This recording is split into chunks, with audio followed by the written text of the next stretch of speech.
Good morning, students. Welcome to the online classes considered by Sunrise Secondary School, Gudhagodji. We will discuss about present perfect tense.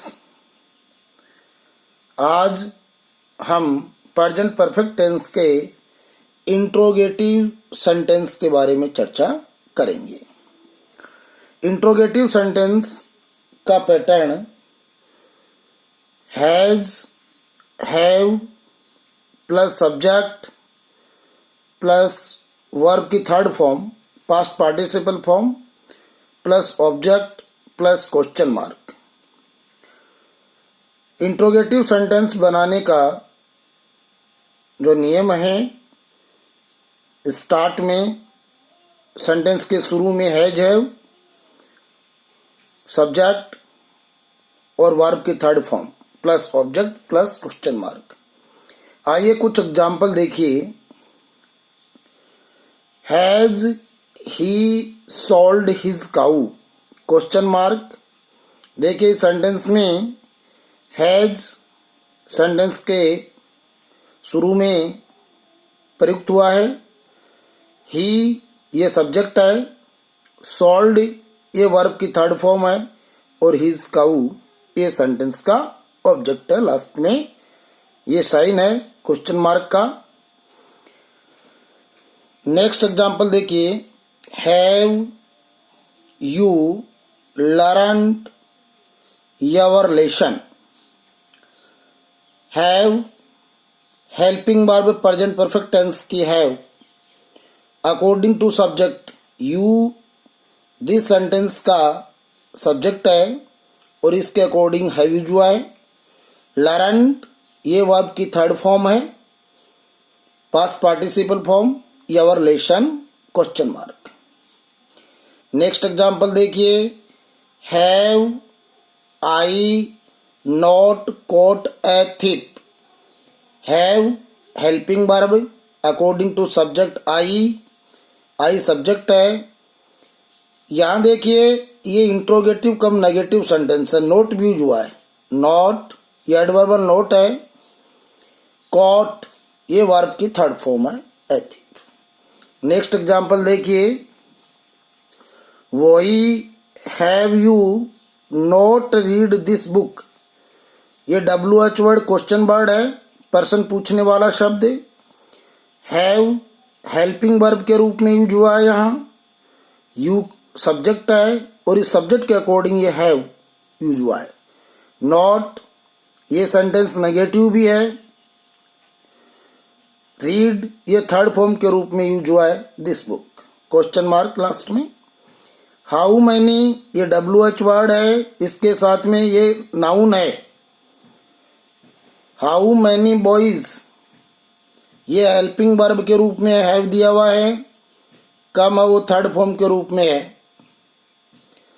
Who has not brought his book. Who question word है, person पूछने वाला शब्द. यह helping verb के रूप में use हुआ है. नेगेटिव सेंटेंस मेक करने के लिए मैन वर्ब से पहले नोट यूज करते हैं. ब्रॉट ये थर्ड फॉर्म है ब्रिंग की. His book. Where has the boy run away. ये WH वर्ड है. ये helping verb present perfect tense की according to the boy. Run verb की third form, away question mark. How WH word means कहने का question word, person पूछने वाला शब्द. हैव हेल्पिंग वर्ब के रूप में यूज हुआ अकॉर्डिंग टू दे, क्योंकि दे है वो सेंटेंस का सब्जेक्ट है. डन वर्ब की थर्ड फॉर्म के रूप में यूज हुआ है. डू की थर्ड फॉर्म है done. This question mark. Put has और have in beginning position sentence number 1 और 2 अबाउ. ऊपर सेंटेंस नंबर 1 में और सेंटेंस नंबर 2 में देखिए कि हैज और हैव है वो सेंटेंस के स्टार्ट में रखा हुआ है. यदि वाक्य पर्सन सूचक शब्द क्या से आरंभ हुआ हो तो सबसे पहले उस सेंटेंस में हेल्पिंग वर्ब के रूप में हैज हैव का प्रयोग करते हैं, जैसा कि सेंटेंस नंबर 1 में देखिए और सेंटेंस नंबर 2 में देखिए। ठीक है। If a question word such as what, where, why, how is to be used, then has or have will be used just after a question word। Sentence number 7 और 8 को देखिए। WH वर्ड यदि WH word दिया हुआ है sentence में, WH word दिया हुआ है, अगर वाक्य के बीच में पर्सन सूचक शब्द दिए हुए हों तो उसकी अंग्रेजी सबसे पहले अपन लाते हैं, फिर हैज हैव का प्रयोग करते हैं, फिर उसके बाद में कर्ता यूज करते हैं, उसके बाद में वर्ब की थर्ड फॉर्म यूज करते हैं, जैसा कि सेंटेंस नंबर ये देखिए 7 में ये WH वर्ड यूज किया है, उसके बाद में हैज हैव यूज किया है, उसके बाद में सब्जेक्ट लाए हैं और उसके बाद में जस्ट आफ्टर वर्ब की थर्ड फॉर्म है। ऐसा ही सेंटेंस नंबर 8 में है, हाउ क्वेश्चन वर्ड है, इसके बाद में हेल्पिंग वर्ब है अकॉर्डिंग टू सब्जेक्ट और ये मैन वर्ब है। ठीक है। In interrogative cum negative sentences not is used after the subject word sentence number 3 और 4 में। यदि सेंटेंस इंट्रोगेटिव कम नेगेटिव बनाना है तो जस्ट आफ्टर, यानी कि just after the subject word, यानी कि कर्ता के ठीक बाद में नोट का यूज करते हैं अगर सेंटेंस इंट्रोगेटिव कम नेगेटिव है तो। जैसा कि सेंटेंस नंबर 3 में देखिए, ये एक्सिलरी वर्ब है, ये सब्जेक्ट है, सब्जेक्ट ठीक बाद में नोट यूज हुआ है। ऐसा ही सेंटेंस नंबर 4 में देखिए, ये WH वर्ड है, ये हेल्पिंग वर्ब है, ये यू सब्जेक्ट है और ये नोट सब्जेक्ट के ठीक बाद में यूज करते हैं। Mark of interrogation is used at the end of the sentence.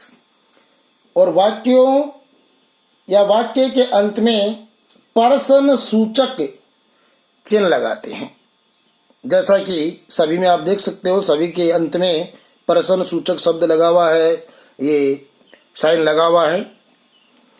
Various usages of the present perfect tense, यानी कि प्रेजेंट परफेक्ट टेंस का प्रयोग किस प्रकार की सिचुएशन में किया जाता है। To express an action that has been recently completed. To express an action that has been recently completed। इस टेंस का प्रयोग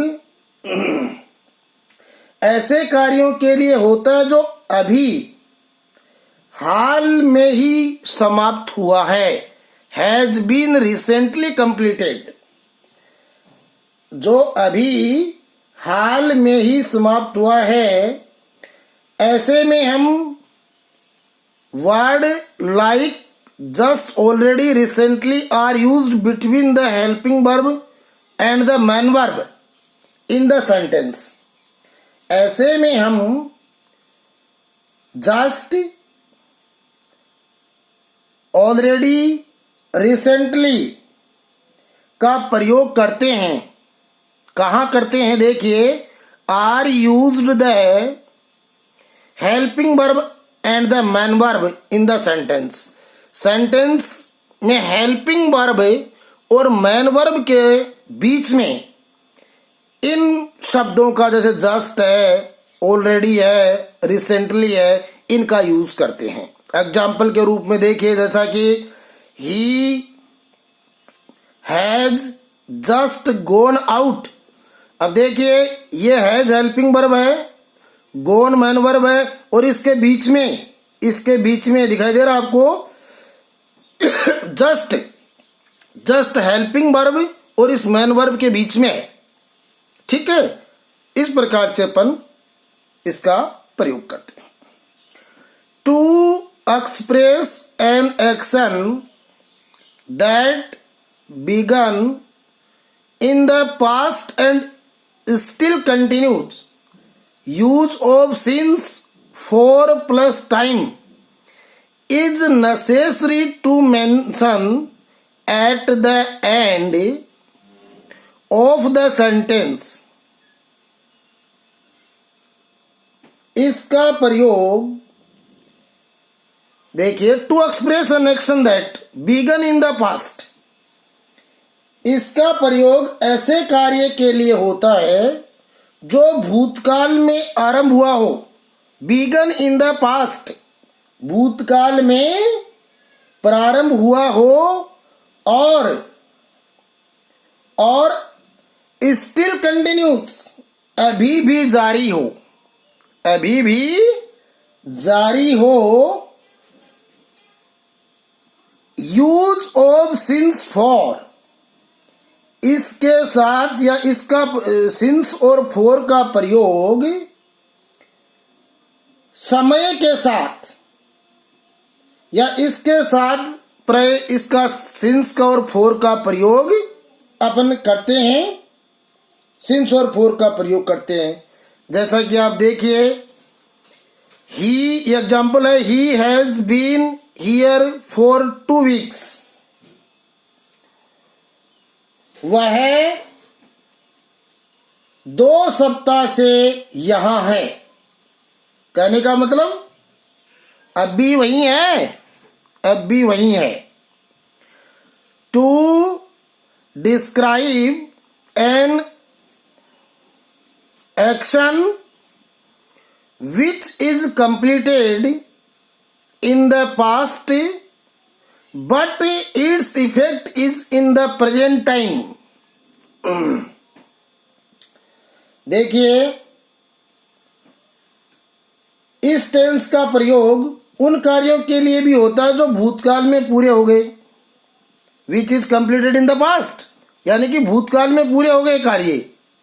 भूतकाल में जो कार्य पूरे हो गए उनके लिए भी इसका प्रयोग होता है, लेकिन इसका प्रभाव वर्तमान समय में, but its effect is in the present time, लेकिन इसका प्रभाव वर्तमान समय में देखने को भी मिलता है। जैसा एग्जाम्पल में देखिए, he has cut his finger, यानी कि उसने अपनी अंगुली है वो काट ली है।